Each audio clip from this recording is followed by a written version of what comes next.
Hello friends, Mrs Shah ব্লগে তোমাদের সবাইকে স্বাগত। আশা করি তোমরা ভালো আছো, ভালো থেকো, সুস্থ থেকো। তো আজকের ভিডিওটা হয়তো আমার কিছু মুসলিম ভাই বোনেদের খারাপ লাগতে পারে, ঠিক আছে? কিছু মুসলিম ভাই বোনেদের খারাপ লাগতে পারে, তবে তাদের জন্য বলছি যে ভিডিওটা কিন্তু তোমরা কেউ স্কিপ করবে না। ভিডিওটা শুরু থেকে শেষ অবধি দেখবে, আগে দেখবে আমি কথা কি বলি আর কি কথা বলি, তার উপর তোমরা কমেন্ট করবে। আগে থেকে একটুখানি দেখে ভুলভাল কমেন্ট করবে না। আর এই ভিডিওটা পুরো মুসলিম ভাই বোনেদের জন্য এই ভিডিওটা তোমরা ভালো করে শুনবে যে আমার কথায় কোনো পয়েন্ট আছে কি না, কোনো যুক্তি আছে কি না, আমি কোনো যুক্তি দিয়ে কথা বলছি কি না, ঠিক আছে? তো ভিডিওটা চলো, আমি কি ভিডিও নিয়ে কথা বলবো আগে ভিডিওটা তোমাদের দেখাই, তারপরে ভিডিওটাকে স্কিপ করবে না, শুরু থেকে শেষ অবধি দেখবে। মুহুর্মুহ এই হুমকির জেরে ভেঙে পড়েছেন সুদীপা চট্টোপাধ্যায়। পশ্চিমবঙ্গের এক প্রথম সারির সংবাদ মাধ্যমকে তিনি জানালেন, আমাকে টার্গেট করা হচ্ছে বারবার। গোমাংস বিতর্কে ঠিক কি বললেন সঞ্চারিকা? সুদীপার মন্তব্য, যারা এটা নিয়ে ট্রোল করছেন তাদের মধ্যে সিংহভাগ মানুষ এই ভিডিওটা দেখেননি আমি নিশ্চিত। আমি গরুর মাংস খাওয়া তো দূরস্থ, রান্নাও করিনি, এমনকি ছুঁইও নি। দ্বিতীয়ত, করিম জাহান নিজের রান্নাটা করেছেন, ভিডিওগুলো এখনো অপরিবর্তিত অবস্থায় রয়েছে, যে কেউ চাইলে দেখে নিতে পারেন। কোথাও দেখতে পাবেন না যে আমি গোমাংস স্পর্শ পর্যন্ত করেছি। শুনলেন তো ভিডিওটা, ঠিক আছে? প্রথমত একটা কথা বলি, যার ধর্ম তার কাছে, ঠিক আছে? আমরা গরুকে আমরা দেবতা হিসেবে মানি, গরুর মধ্যে আমাদের দেবতা বাস করে, এইটা হিসেবে আমরা গরুটাকে মানি। তো যার যার ধর্ম তার কাছে। তো ওই সুদীপা ম্যাডাম বাংলাদেশের প্রোগ্রামটা গেছেন, ভালো কথা ম্যাডাম, আপনি গেছেন, আপনাকে নিশ্চয়ই তারা বলেছে যে এরকম কোনো একটা রান্নার রেসিপি দেখাবো, আপনি জেনে বুঝে গেছেন। তো প্রথমত আপনি জেনে বুঝে গেছেন, আপনি জানতেন যে আমি এরকম একটা শোতে গিয়ে যদি এরকম একটা জিনিস রেসিপি রান্না করি, মানে রান্নার রেসিপিতে যাই, তোমার বিতর্কে পড়তেই হবে। তো আপনি জেনে বুঝে গেছেন, তো আপনি এখন বিতর্কে পড়ছেন, সেটাকে সহ্য করুন। আপনাকে পুড়িয়ে মারবে, আপনার ছেলেকে অপহরণ করবে, আপনার শাশুড়ি হাজবেন্ড, অনেকে যাই হোক ভয় দেখাচ্ছে, বাস্তব দেখাবে, এটা দেখাবে। আর বাংলাদেশে যে চ্যানেল থেকে আপনাকে ডেকেছে তারাও শয়তানি করেছে, কারণ তারা জানে আমরা একটা ওপার বাংলা থেকে একজন হিন্দু মহিলাকে ডাকছি, তো তাকে তার মতো করে একটা রেসিপি দেখাই। তাকে বাংলাদেশে আসলে যে সেটা গরুর কোপ্তা হিসেবে দেখাতে হবে সেটা তো নয়, অন্য কোনো মানে ঠিক অন্য কোনো মাংসের জিনিস দেখাতো, মটন, চিকেন, এরকম কিছু দেখাতো। গরুর মাংসের কোপ্তা, তারাও শয়তানি করে আপনাকে ডেকেছে, আপনি জেনে বুঝে গেছেন। আপনি জানেন আপনি বিতর্কে পড়বেন, আর তারা জানে তারা শয়তানি করে তাদের চ্যানেলটাকে হাইলাইট করার জন্য তারা ডেকেছে। তো কথা এটা নয় যে আপনি গরুর মাংস এখানে করেছেন, এটা বিতর্ক হবে। আপনারা জানতেন, আপনারা জেনে বুঝে করেছেন, যখন জেনে বুঝে করেছেন তখন সেখানে এগুলোকে আপনার সাফার করতেই হবে, এটাকে আপনার সাফার করতেই হবে। আপনি খাননি, ছোননি, রান্না করেননি, সেটা আলাদা কথা। আপনি একজন হিন্দু হয়ে সেখানে প্রেজেন্ট ছিলেন, এটাই আপনার সবথেকে বড় ভুল। আর তারা জেনে বুঝে কাজটা করেছে, তারা তাদের চ্যানেলটাকে আরও হাইলাইট করার জন্য কাজটা করেছেন, এটা হচ্ছে পয়েন্ট। তো ইনি যেটা করেছে তার ফল ইনি পাচ্ছেন। ইনি সোশ্যাল মিডিয়ায় এসব জায়গা থেকে ইনি অনেক উল্টাপাল্টা কমেন্ট পাচ্ছে, ভয় দেখাচ্ছে, ঠেক দিচ্ছে। এখানে অনেক পার্টিগত ব্যাপারও চলে এসছে, তো এখানে পার্টির কোনো ব্যাপার না। এখানে হচ্ছে সুদীপা ম্যাডামের নিজের দোষ, ইনি জেনে বুঝে গেছে। বাংলাদেশে যে চ্যানেলটা থেকে ডেকেছে, চ্যানেলটা শয়তানি করে ডেকেছে, এটা তাদের চ্যানেলটাকে আরও হাইলাইট করার জন্য ডেকেছে। আর সে ডেকেছে, আমার যেতে হবে সেটা আমার উপর ডিপেন্ড করে আমি যাব কি না। নিশ্চয়ই তাকে এটা তো বলা হয়েছে যে ম্যাডাম আপনি আসলে আপনাকে এই রেসিপিটা নিয়ে রান্না হবে, তো সেটা সুদীপা ম্যাডাম জেনে বুঝে গেছে, তো দোষটা সুদীপা ম্যাডামের। তো আমি বাংলাদেশের চ্যানেলের দোষের থেকে আমি সুদীপা ম্যাডামের দোষ দেবো? আপনি জেনে বুঝে গেছেন, তো আপনার এটাকে সাফার করতেই হবে, তো আপনি এখন করুন সাফার। আর আমার ভিডিওটা হচ্ছে আর একটা দিন, এই ভিডিওটা মন থেকে দেখবে, এটা হবে আচলা ভিডিও। এই ভিডিওটা তোমরা মন থেকে দেখবে, ভিডিওটা মন থেকে দেখো, মন দিয়ে শুনো, দেখবো বলে মন দিয়ে শুনো।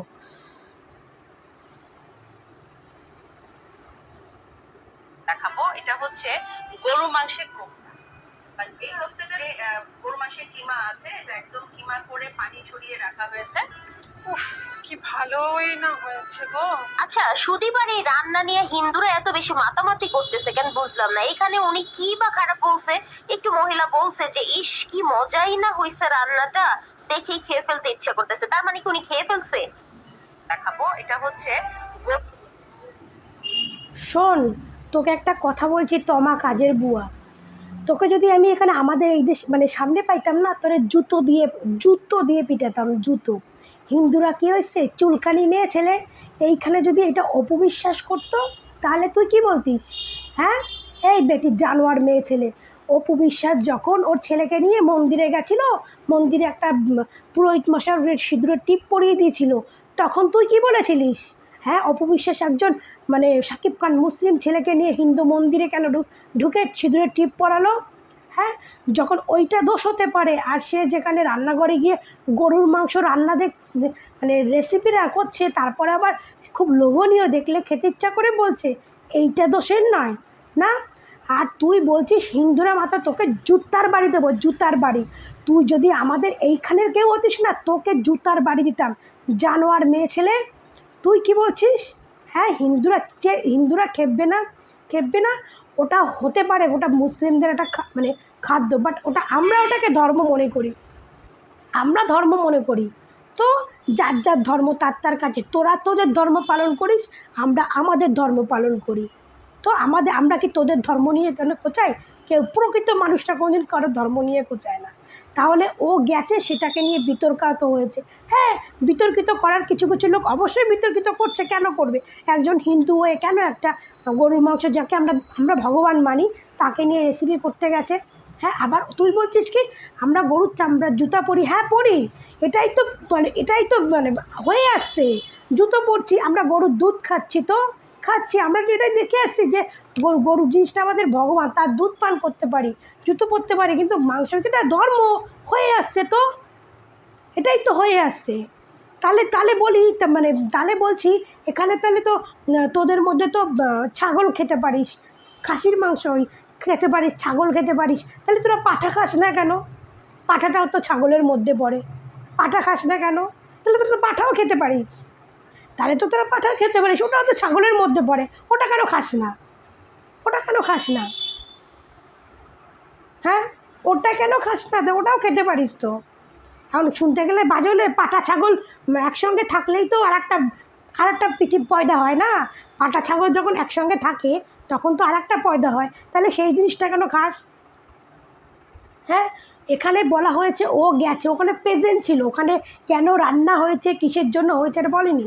এখানে রান্না করেছে ওদের ব্যাপার, যারা খায়, যে জিনিসটা যারা খায় সেটা তাদের ব্যাপার, কিন্তু ওখানে উনি প্রেজেন্ট ছিল। উনি একজন হিন্দু হয়ে কিসের জন্য ওখানে একটা খাবারে প্রেজেন্ট থাকবে?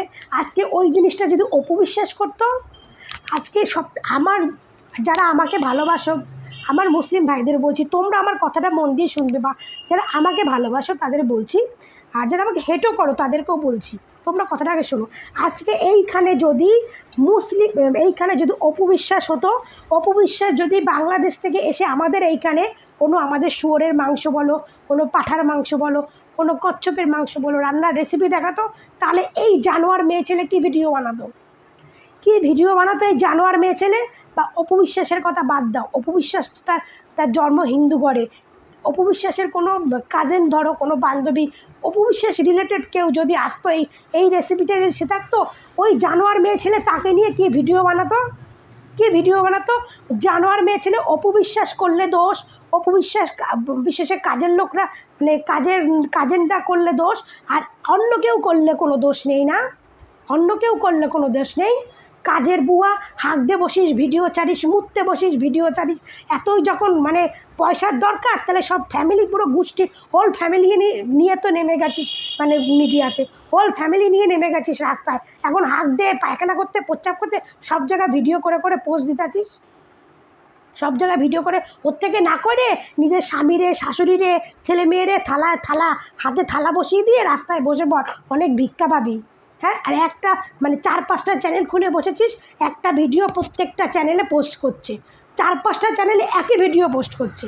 হ্যাঁ, এইখানে আজকে তোমরা আমাকে বলো, মানে আমরা মুসলিম ভাইরা তোমরা বল, আজকে এই জিনিসটা যদি অপবিশ্বাস করতো, অপবিশ্বাসের যদি কোনো কাজেন করতো বা অপবিশ্বাসের সঙ্গে যার রিলেশন ভালো আছে সে করতো, তাহলে এই কাজের বুয়া, এই জানোয়ার মেয়ে ছেলে কী ভিডিও বানাতো, কী ভিডিও বানাতো, হ্যাঁ কী ভিডিও বানাতো। হ্যাঁ, যার যার ধর্ম শেষে পালন করো সবার কাছে। আর সব থেকে বড় কথাই এই যে আমরা এই যে দুধ খাওয়া বলো, বা গরুর মাংস খেতে পারি না কিন্তু দুধ কেন খাই? আরে পূর্বপুরুষের তো আমরা এটাই দেখে আসছি, পূর্বপুরুষের তো আমরা এটাই দেখে আসছি, তাই না? তো আমরা সেই হিসাবে মানি। আমাদের আল্লাহ ভগবান তো বলে দেয় নাই তোমরা নিচে গিয়ে গরু খাবা, ছাগল খাবা, পাঠা খাবা, শুয়োর খাবা, বলে দিছে? আমরা মানুষরা তো রাক্ষস, এইগুলো তো আমরা মানুষরা খাচ্ছি, আমরা তো মানুষ জাতটা হচ্ছে রাক্ষস, তারা খাচ্ছে। ভগবান তো বলে দেয়নি তোমরা গিয়ে ছাগল, পাঠা, শুয়োর, গরু এগুলো খাবা, তাই না? আমরা তো পশু হত্যা করে খাচ্ছি, সে গরু হত্যা করি, পাঠা হত্যা করি, যাই হত্যা করি, আমরা সবাই পশু হত্যা করে খাচ্ছি। এবার যার যেটা ধর্ম সে সেই নিয়ম বলে পালন করছে। সে একজন হিন্দু মহিলায় সে কিসের জন্য একটা ওরকম রেসিপি ইয়েতে যাবে, কিসের জন্য যাবে? সে ডাকলে কেন যাবে? সে তো জানতো সে বিতর্কিত, তো সে বিতর্কিত এতে ফাঁসবে, তাহলে সে কিসের জন্য যাবে? আর তুই জানোয়ার মহিলা বলিস, এগুলো শুনে হিন্দুরা তো কেন খাপছে? তুই যদি এখানে হতিস না, হিন্দুরা তোকে টেনে ছিঁড়ে ফেলে দিত, এখানে যদি হতিস না তোকে টেনে ছিঁড়ে ফেলে দিত। আর আমি যদি বাংলাদেশের কেউ হতাম না, তুই হিন্দু ও মুসলিম যে ধর্ম, তোকে আমি টেনে ছিঁড়ে ফেলে দিতাম, বুঝেছিস? তোর এই মানে হোল ফ্যামিলি নিয়ে এখন সব রাস্তাঘাটে ভিডিও বানাচ্ছিস, ওর থেকে এক একটা থালা নিয়ে রাস্তায় ভিক্ষা করতে গিয়ে বসে পড়। জানোয়ার মেয়ে ছেলে, কী হয়েছে তাতে? উনি তো খায় নাই, উনি কইছে কী হয়েছে? আর এটা যদি অপবিশ্বাস করতো, এতক্ষণ তো অপবিশ্বাসের মা, মাসি, খালা, পিসি সব উদ্ধার করে দিতিস। হ্যাঁ, যখন যখন হোলির দিনে কলেজের স্টুডেন্টরা বাংলাদেশে হোলি খেলছিল, তখন একটা হুজুর বলেছিল কি, হোলি আমাদের হারাম, হোলির দিনে রং মাখা আমাদের হারাম, কারণ ওই দিনকে হিন্দুদের উৎসব, তা ওই দিনকে আমরা রং মাখতে পারি না, ওটা আমাদের হারাম হয়। তাহলে আমাদের উৎসবে ডেকে হিন্দুদের এক পিস গরুর মাংস খাইয়ে দাও তো। ওই হোলির দিনে যদি একটু রং মাখা তোদের হারাম হয়, তাহলে গরুর মাংস রান্নার রেসিপি দেখা, ওটা আমাদের হারাম হয় না? আমাদেরও হারাম হয়। ঠিক আছে, তোদের মধ্যেও যেমন পাপ পুণ্য আছে, আমাদের মধ্যেও পাপ পুণ্য আছে, সবার মধ্যে পাপ পুণ্য আছে। সবার ধর্ম সবার কাছে, সবার মধ্যে তার তার নিয়মে সে ধর্ম পালন করবে। আমি একজন হিন্দু হয়ে আমি একজন মুসলিমের রেসিপিতে চলে যাব, সে গেছে, সে তার বিতর্কিত ফেস করছে, ঠিক আছে। আমার সব থেকে মাথা গরম হয়ে গেছে কাজের মাসি এই জানোয়ার মহিলার কথা। হিন্দুরা কেন খ্যাপছে? হিন্দুরা ওকে পেছনে দিয়েছিল না, হিন্দুরা ওকে আঁচলা বাস দিয়েছিল। ওকে মনে হয় হিন্দুরা পুরো গোষ্ঠী, হোল ফ্যামিলিকে হিন্দুরা এরকম বড় বড় মোটা বাস দিয়েছিল, এই জন্য সবসময় হিন্দু মুসলিম গল্প ওর ভিডিও। বাট আমি দেখি কেন অপবিশ্বাসকে নিয়ে ভিডিও বানায়, আমার অপবিশ্বাসকে আমি ভালোবাসি, ভিডিও বানায়, সেই হিসেবে আমি দেখি। তাও সব ভিডিও দেখি না, ছোটো ছোটো ভিডিও, কারণ ছোটো ছোটো ভিডিও পোস্ট করে, চোখে চলে আসে, ব্যাস দেখি। কিন্তু ওর ভিডিওতে আমি কোনো কমেন্ট করি না, কিছু করি, আমার ভালো লাগে না সমস্ত মেয়ে ছেলের বিষয়ে কথা বলতে। এতদিন আমি ওকে নিয়ে টুকটাক কথা বলেছি, কিন্তু এত বাজে কথা বলিনি, কিন্তু আজকে বলতে বাধ্য হলাম। কেন বললাম? সুদীপা কী করেছে সেই শাস্তি সুদীপা পাবে, ঠিক আছে। আমার কথা হচ্ছে এই জিনিসটা যদি অপবিশ্বাস করতো, তাহলে এই কাজের বুয়া, কাজের মাসি, অখাদ্য মেয়ে ছেলে, জানোয়ার মেয়ে ছেলে, তাহলে কি বলতো? এমনিতে তো অপবিশ্বাসকে বলে ও কি এক এক সময় হিন্দু ধর্ম পালন করে, এক এক সময় মুসলিম ধর্ম পালন করে, এক এক সময় এই করে, একটু মন্দিরে গেছে দোষ হয়েছে, আর এখানে গরুর মাংস রান্না করা রেসিপি দেখাচ্ছে, তাতে দোষ হয়নি। জানোয়ার মেয়ে ছেলে, হিন্দুরা এত খ্যাপসে কেন? হিন্দুরা তোকে এত বড় আঁচলা বাস দেবে, তো তাই হিন্দুরা এত খাচ্ছে। তুই যখন সামনে থাকতিস, তোকে এত মোটা এত বাস দিতাম তোকে আমি, জানোয়ার মেয়ে ছেলে। তো বন্ধুরা, ভিডিওটা আমি এখানেই শেষ করছি। আর সব থেকে বলে আমার মুসলিম ভাইদের বলছি, ভিডিওটাকে ভালো করে শুনবে, তারপরে আমাকে কমেন্ট করবে। আগে থেকে ভিডিওটা শুনেই তোমরা আজে বাজে কমেন্ট করবে না, শুনে আমাকে কমেন্ট করবে।